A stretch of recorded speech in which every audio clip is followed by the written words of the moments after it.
It's not just sleeping, it's a biological corpse. For 50 years, this stretch of the American wilderness has been undergoing a silent collapse. The soil is sterile, the trees are rotting on foot, and the biodiversity has hit zero.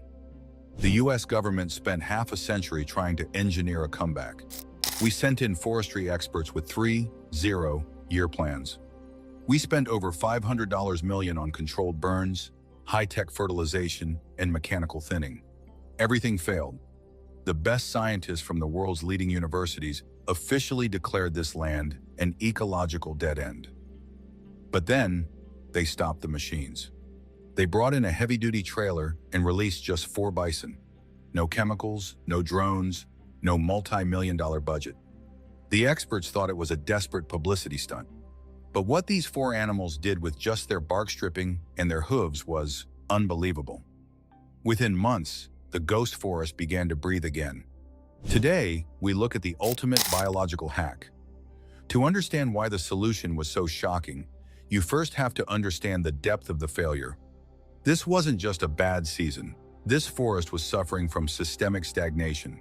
For more than a century, this forest was controlled down to the last detail.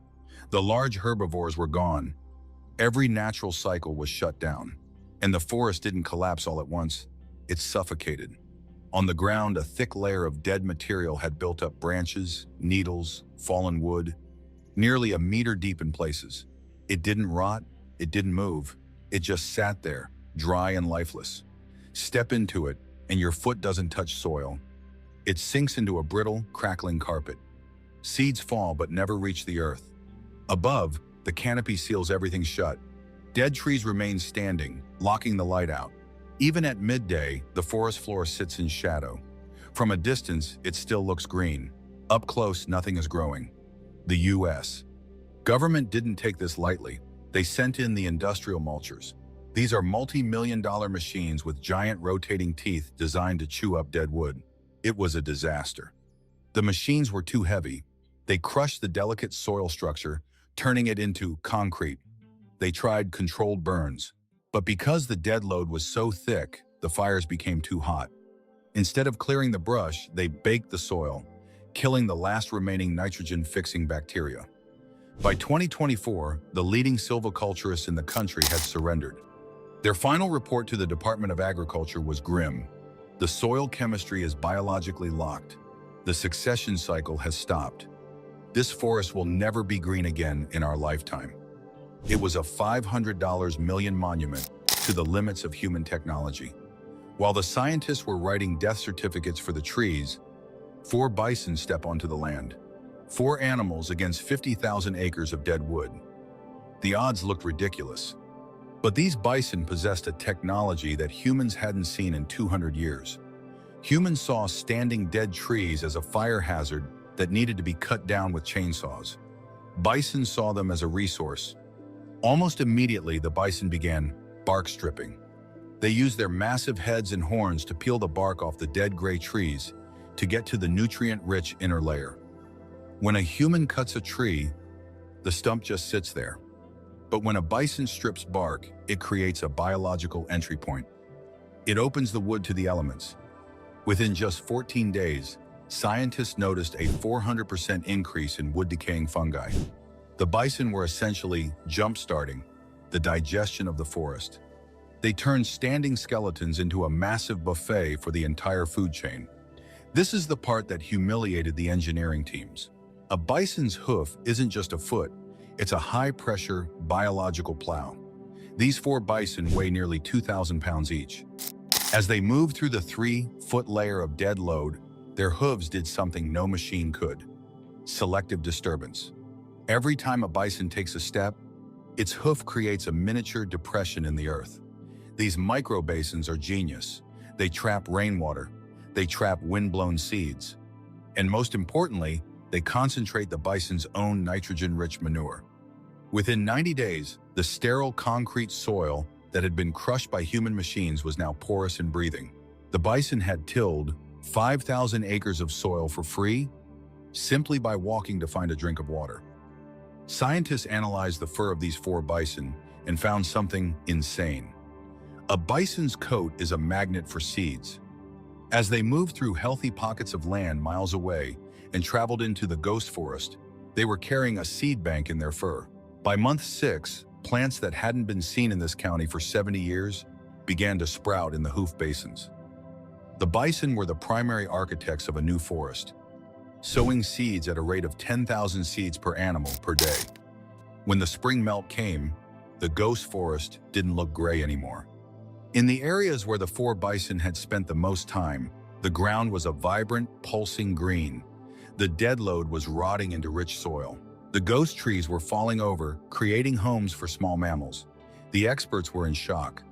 Those 4 bison had rebooted the entire ecosystem in a single season. If you thought the bark stripping and the hooves were the full story, then you haven't seen what came next. The bison began to roll. At first, it looked like nothing more than a simple behavior, an animal scratching its back against the ground. But they kept returning to the same spots again and again, pressing their massive weight into the soil. Over time, the flat forest floor began to change. What had once been solid ground slowly sank into shallow, bowl-shaped depressions. With every roll, the soil at the center became more compacted, hardened under the repeated force of nearly a ton of muscle. It formed a natural basin, dense enough to hold its shape. Then the rains arrived. Across the rest of the forest, the water behaved as it always had, rushing off the surface, disappearing within hours. But in these newly formed depressions, something different happened. The water didn't leave, it stayed. What began as patches of churned mud quickly turned into small, still pools. And within days, those pools began to change the forest around them. Insects appeared first, drawn to the surface of the water. Then came amphibians, frogs, and salamanders, returning to a habitat that hadn't existed here in decades. Life began to concentrate in these tiny pockets. No one had designed them. No machinery had carved them out. But the forest, through the actions of the bison, had started to hold water again. While the grass began to return and the forest slowly turned green again, a team of soil chemists from the U.S. Department of Agriculture arrived to understand what had actually changed beneath the surface. For decades, they had tried to restore this land using fertilizers, carefully engineered chemical blends designed to replenish nutrients. But none of those efforts had worked. And yet now, without any direct human intervention, the soil was recovering on its own. The difference lay not in the nutrients themselves, but in how they were delivered. When humans apply fertilizer, most of it remains on the surface, exposed to the elements. Rain washes it away, sunlight breaks it down, and only a small fraction ever reaches the roots. The system is inefficient by design. The bison, however, were operating in a completely different way. As they moved through the forest, their hooves broke apart the compacted ground, pressing organic material deeper into the soil. When they stepped through their own manure, that material was not left on the surface but driven several inches below, directly into the layer where plant roots could access it. Over time, this repeated process acted as a natural form of deep soil fertilization, something no conventional method had achieved in this environment. But the most significant change was not just chemical, it was biological. The bison carried within them a complex community of gut microbes capable of breaking down tough plant fibers. When these microbes entered the soil, they continued that process, accelerating decomposition and restoring biological activity that had been absent for years. Soil samples soon revealed a dramatic shift. Networks of mycorrhizal fungi began to expand, forming connections between plant roots and allowing nutrients to move through the system more efficiently. What had once been an isolated and struggling ecosystem was becoming interconnected again. At the same time, changes above ground began to mirror what was happening below. Years earlier, conservationists had attempted to reintroduce bird populations by installing nesting boxes across the forest.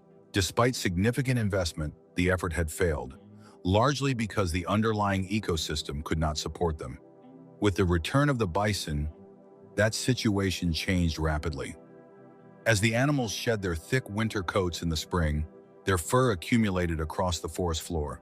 Birds began to collect this material to build and insulate their nests, benefiting from its natural warmth and durability.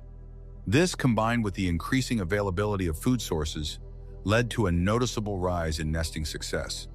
The bison also altered the food web directly. By stripping bark from trees, they exposed insects and larvae that had previously been hidden beneath the surface. These became an accessible and abundant food source for birds, further supporting their return. What emerged was a self-reinforcing system. The bison modified the environment in ways that supported other species.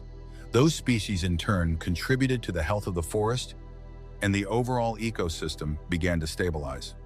No single intervention had achieved this before, but through a combination of physical impact, biological processes, and ecological interactions, the presence of just a few large animals had restarted a system that had once been considered beyond recovery. One of the main reasons forests collapse is heat. When the canopy disappears, the ground is left exposed, and the sun begins to work against the system. It dries the soil, raises the surface temperature, and kills young plants before they have a chance to take root. That is how a forest gets trapped in a cycle it cannot escape. This was exactly what had happened in the ghost forest. Even when seeds were present, the conditions on the ground were too extreme for them to survive. By the second year, however, the presence of the bison had already begun to shift that balance. Through their constant movement, their disturbance of the soil, and the spread of seeds, new vegetation started to establish itself. Grasses returned first, followed by clusters of willow and other moisture-loving plants. What had once been exposed ground gradually became covered again. And with that coverage came a change in temperature. As the vegetation thickened, it began to release moisture back into the air through a process known as evapotranspiration. This wasn't something visible at a glance, but its effects were measurable.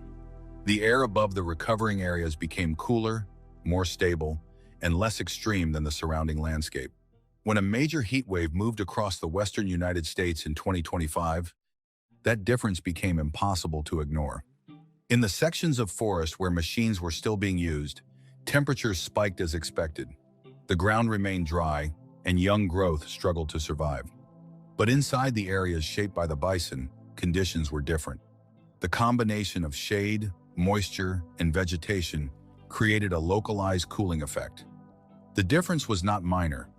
In some places, temperatures were recorded at 12 to 15 degrees Fahrenheit, lower than in adjacent managed areas. That gap changed everything.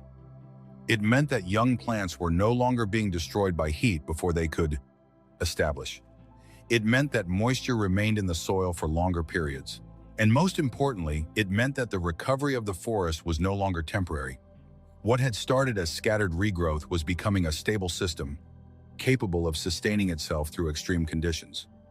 In late 2025, a government auditor from the Office of Management and Budget arrived to review the project. His task was straightforward on paper: explain how a $500 million restoration effort had produced almost no measurable recovery, while a small pilot program built around just 4 animals had transformed the same type of landscape. At first, it didn't make sense. For years, the government had been paying contractors thousands of dollars per acre to mechanically thin the forest. The process relied on heavy machinery, fuel, and large crews working in cycles. On paper, it was precise and controlled. In reality, it often left the ground worse than before. The weight of the machines compressed the soil, reducing its ability to absorb water and support new growth. Areas that had been treated sometimes took years just to stabilize again. The bison operated under a completely different set of conditions. Their cost was almost negligible in comparison: basic maintenance, minimal supervision, and space to move. But what stood out wasn't just the cost, it was the rate of change. As the auditor reviewed the data, a pattern became clear. The areas influenced by the bison were not only recovering, they were expanding. On average, each animal was contributing to the restoration of multiple acres over the course of a single day, simply through its natural behavior. When those figures were placed side by side with the mechanical approach, the contrast was difficult to ignore. A system that required constant input, maintenance, and funding was being matched and in many cases surpassed by one that functioned without direct control. There was also a difference in how each system responded to obstacles. Mechanical equipment is designed to operate under specific conditions. When those conditions change: rocky terrain, dense vegetation, uneven ground, the system slows down or stops entirely. Repairs are required, parts are replaced, and the process is interrupted. The bison did not operate that way. They adjusted. They moved through difficult terrain, pushed into dense areas, and continued working without interruption. Their effectiveness wasn't based on precision, but on persistence. By the time the audit was complete, the conclusion was unavoidable. The question was no longer whether the bison were effective, but why the existing system had relied so heavily on methods that struggled to achieve the same results. As the ghost forest began to turn green again, a different kind of conflict started to emerge, one that has shaped the American West for over a century: water. By the third year, the 4 bison had created more than 200 permanent vernal pools. What had once been dry ground was now holding water across the forest in small, scattered basins. Because the soil at the base of these depressions had been compacted by the bison's weight, the water no longer drained away. It stayed, forming a network of shallow wetlands in a landscape that had once functioned like a drain. Downstream, farmers began to take notice. From their perspective, something had changed.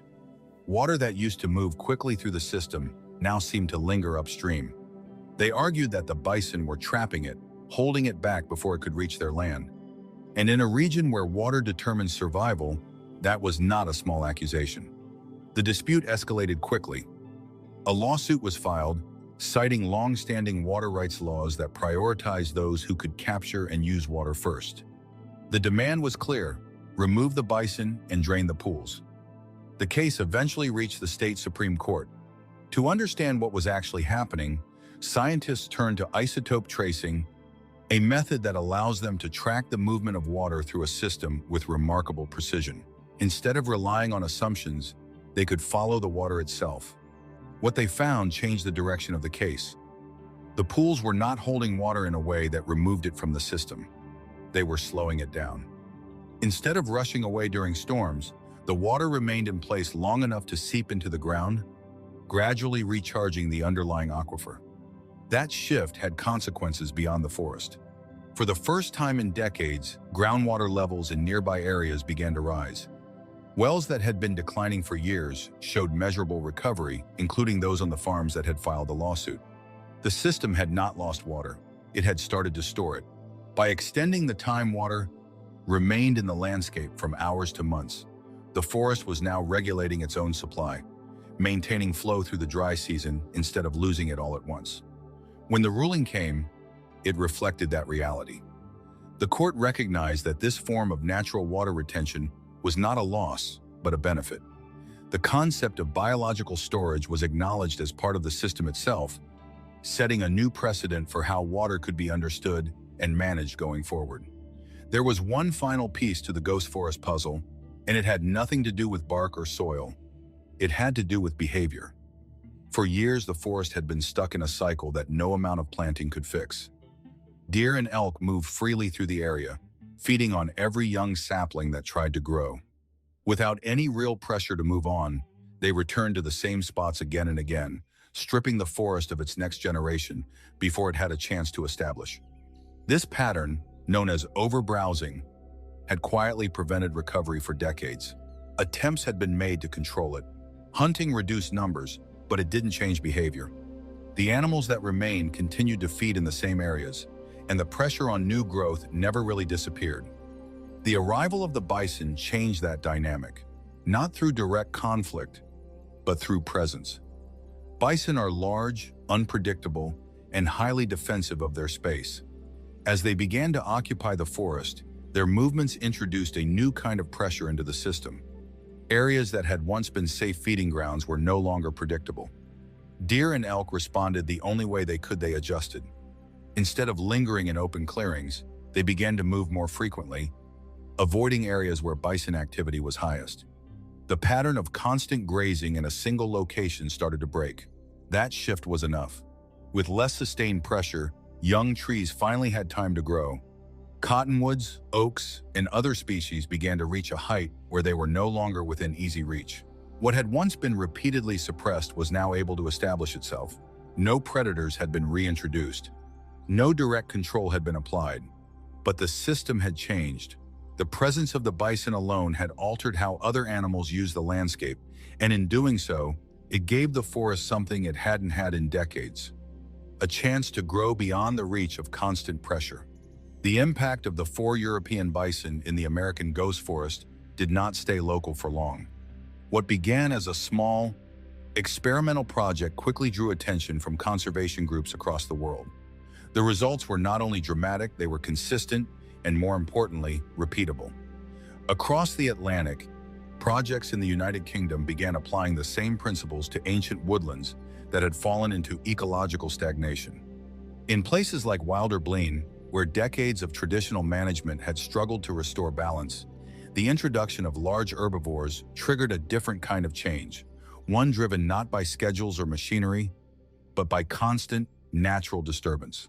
Further east, in the southern Carpathians of Romania, conservationists extended the idea beyond forests.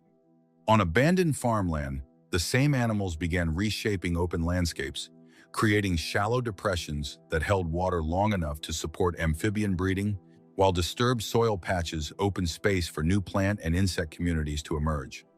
Even their dust-bathing behavior had ripple effects, reducing parasites among local bird populations. What emerged was no longer a single success story, but a pattern. Large herbivores were not simply part of these ecosystems, they were actively structuring them. Their presence triggered changes across multiple layers, from soil chemistry to plant succession to animal behavior. As more data accumulated, the implications became increasingly difficult to ignore.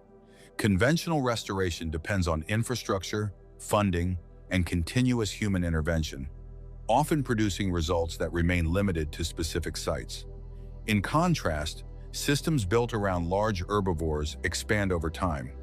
As populations grow, the area they influence grows with them, creating a form of restoration that is not only sustained, but self-propagating. By the mid-2020s, this shift had moved beyond field experiments and into policy. Large herbivore restoration began to be recognized as a viable tool for biodiversity recovery and long-term ecosystem resilience.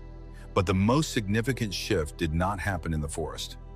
It happened in how we think about control. For over a century, land management was built on a simple assumption: that nature needed to be directed, corrected, and optimized by human design. The success of these projects challenged that idea at its core. The bison did not introduce a new technology, they revealed a system that had always been there. What we had been building with machines fragmented, expensive, and often temporary was, in many ways, an incomplete imitation of processes that had been operating for millions of years. What is emerging now is not a rejection of management, but a different relationship with it. Instead of forcing outcomes, we are beginning to work with processes that already exist, allowing systems to rebuild themselves with far less intervention. The economic impact is significant, but the ecological impact is even greater. These are not short-term recoveries. They are systems that can persist, adapt, and stabilize under changing conditions. In 2026, when researchers returned to the original site, the transformation was no longer subtle. The ghost forest no longer existed.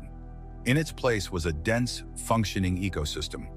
The original group of 4 had grown into a herd.